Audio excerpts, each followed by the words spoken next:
नमस्कार, आप देख रहे हैं न्यूज़ 18 का डिजिटल प्लेटफॉर्म और मैं हूं आपके साथ सृष्टि शेखर।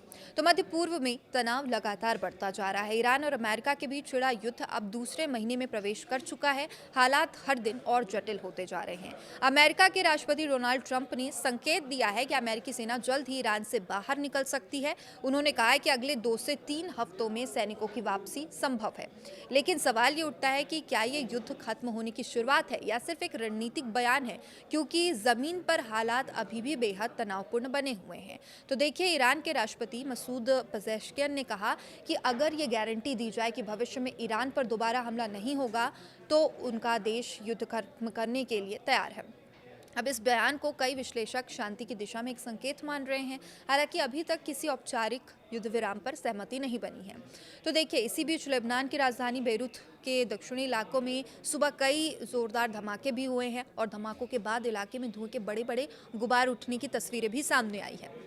इजरायली सेना ने दावा किया है कि उसने हिजबुल्लाह के एक वरिष्ठ कमांडर और उनके सहयोगी को निशाना बनाया। लेबनान में इजरायल के हमले लगातार तेज होते जा रहे हैं। दक्षिणी हिस्सों में हुए हमलों में कम से कम 8 लोगों की मौत हो चुकी है, जिनमें एक पैरामेडिक भी शामिल बताया जा रहा है। इजरायल के प्रधानमंत्री बेंजामिन नेतन्याहू ने साफ कहा कि ये सैन्य अभियान अभी खत्म नहीं हुआ है और उनका कहना है कि आतंक के पूरे ढांचे को खत्म करने तक ये कार्रवाई जारी रहेगी।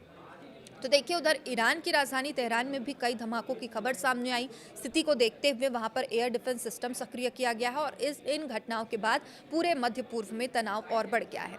तो देखिए, अब दुनिया की चिंता है इस युद्ध को लेकर।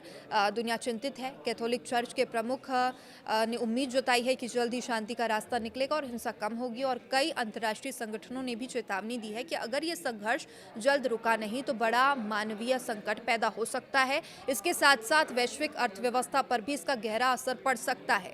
तो देखिए, इस बीच ईरान की सैन्य इकाई इस्लामिक रिवॉल्यूशनरी गार्ड कॉर्प्स ने एक बड़ी धमकी दी है। उसने कहा है कि अगर संघर्ष जारी रहा तो अमेरिका की बड़े संस्थानों और कंपनियों को वो निशाना बना सकता है। इनमें शामिल है Microsoft, Google, Apple, Intel, IBM, Tesla और बोइंग। तो देखिए, अगर ऐसा होता है तो ये युद्ध सिर्फ सैन्य संघर्ष नहीं रहेगा, बल्कि वैश्विक तकनीकी और आर्थिक युद्ध का रूप ले सकता है। अब हॉर्मुज स्ट्रेट पर भी नया बयान आया है। डोनाल्ड ट्रंप का एक और बयान है जिससे सनसनी मच गई है। उन्होंने कहा है कि अगर स्ट्रेट ऑफ हॉर्मुज से कोई लेना देना नहीं है उनका और इस रास्ते को बंद किए बिना भी युद्ध खत्म किया जा सकता है। दरअसल हॉर्मुज स्ट्रेट दुनिया का सबसे अहम तेल मार्ग माना जाता है और यहाँ से वैश्विक तेल आपूर्ति का बड़ा हिस्सा गुजरता है। अगर ये रास्ता बंद होता है तो दुनिया में तेल संकट गहरा सकता है, वैश्विक अर्थव्यवस्था पर भारी असर पड़ सकता है। तो देखिए, ईरान अमेरिका युद्ध अब दूसरे महीने में है और जो ज़मीन पर मौजूदा स्थिति है वो बेहद खराब नजर आती है। और ऐसे में कई सवाल भी उठते हैं कि क्या ये युद्ध अब क्षेत्रीय संघर्ष से वैश्विक संघर्ष की ओर बढ़ चुका है। अगर हॉर्मुज स्ट्रेट प्रभावित होता है तो दुनिया की इकोनॉमी पर इसका क्या असर पड़ेगा। और सवाल ये भी है कि क्या अमेरिका और ईरान के बीच सीधी शांति वार्ता संभव है।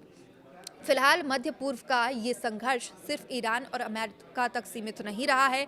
इसमें इजराइल, लेबनान और कई अन्य क्षेत्रीय शक्तियां भी सीधे और परोक्ष रूप से शामिल हो चुकी है। अब पूरी दुनिया की नज़र इस बात पर है कि क्या आने वाले दिनों में युद्ध का दायरा और बढ़ेगा या फिर कूटनीति के जरिए शांति का रास्ता निकाला जाएगा। अपडेट्स लगातार आप तक पहुंचाते रहेंगे। देखते रहिए न्यूज़ 18। नमस्कार।